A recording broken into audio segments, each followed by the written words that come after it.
up, dude? How you doing, man? Good, good. Come on in, check out the spot. Cool, let's do it.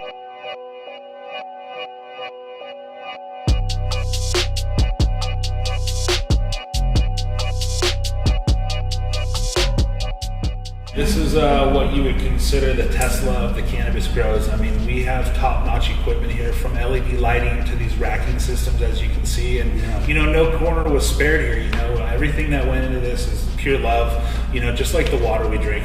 Right, I've been thinking a lot lately about how much water and cannabis just go together. Obviously, with plants and water in this world, how everything just circles. Absolutely. You know, what kind of water are you guys using nowadays with the facilities? So, as you know, the alkaline water is definitely many benefits to it, and it's, you know, plants in these grows need water to grow. And what's awesome about the system is that now it allows me to play in a spectrum of pHs. I can control, I think, up to 7 or 8 different pHs from that Kangen machine. Of course. And, you know, it's nice because not only can I feed the plants a specific pH, but I can foliar feed them, kill the pesticides with the 2.5. It started out as a fungicide and pesticide, pest management.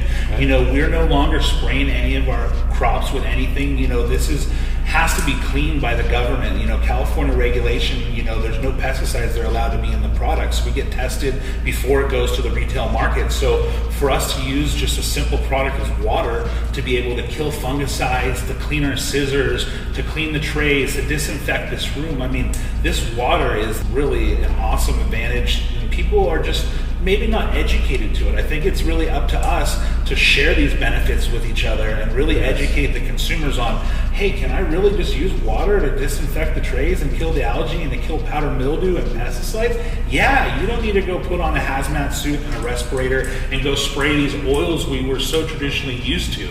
Wow. So, you know, it is definitely an awakening. It's definitely a pioneer of its industry. And when you team up with somebody that has a grow this magnitude with, you know, this kind of technology, right, you're almost dumb not using it, you know, taking advantage of it. You know, and I've been awakening more on just the idea of trying to sustain our culture the right way. Yeah. Obviously plants, obviously our oceans, everything has such a big part in it together.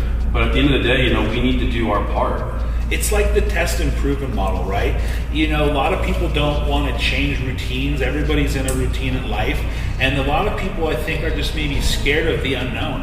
And I think the more that we educate the consumer, the more that we put out for people to educate themselves, the easier it is for them to make the right choice and decision. Right. You know, and like I said, not all water is created equal.